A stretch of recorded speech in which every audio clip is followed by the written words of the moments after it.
For me, never giving up meant just that. I mean, every single day when I woke up, I thought, today's the day.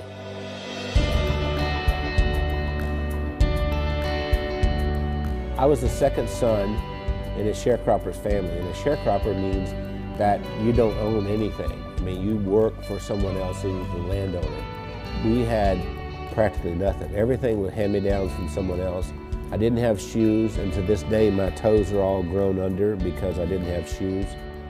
I remember I had this encounter with my mother, and I said, you know, tell me you love me, and she didn't do it. And so I went down and I sat on this creek bank, and I thought, you know what? I don't care if anybody loves me, I love me.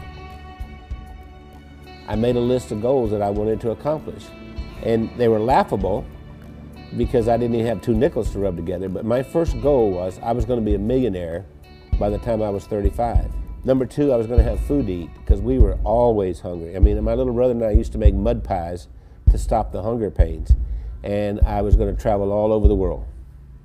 Those were my goals.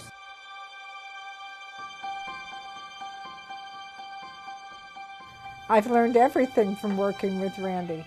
I didn't know anything about business. I started out, before I met Randy, I was a teacher, a mathematics teacher. Well, I think we have a very good balance. Randy's really good in sales and telling the story and explaining why people need to have whatever it is that he's selling. And then he comes to me and says, Wendy, can we make it do this? And I have to get it done. We started working together, and we were together all the time doing things, and that we just, you know, couldn't be without each other.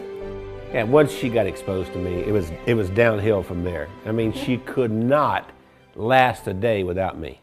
That's probably true. That's what the COO does here. Does hair? She preps me. Spit on it, honey, like you used to do. I never spit. We retired a few times. Did he tell you that?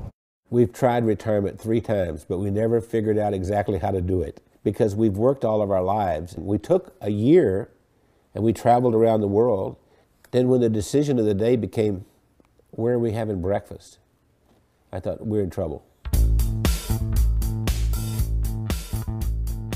If I were giving you advice and you were meeting Wendy for the first time, I would tell you, don't get your feelings hurt if she uses her phone while she's meeting with you.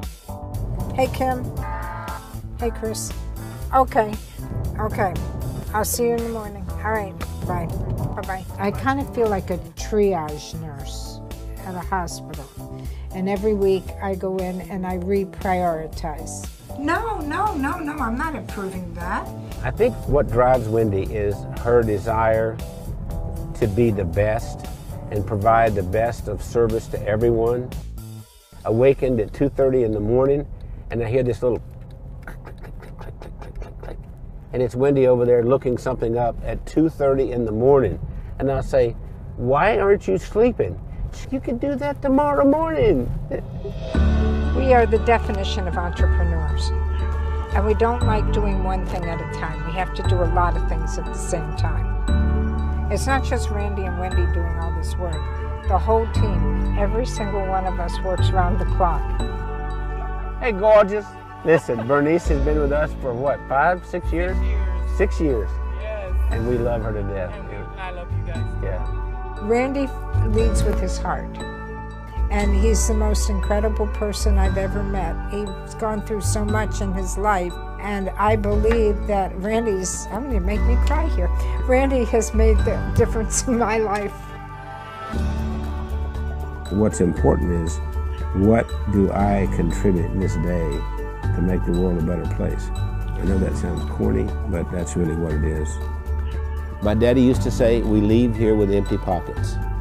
The other thing my dad said is that when you leave, you'll be accountable for 2 things. 1, how did you treat Mother Earth? And 2, how did you treat the people on Earth?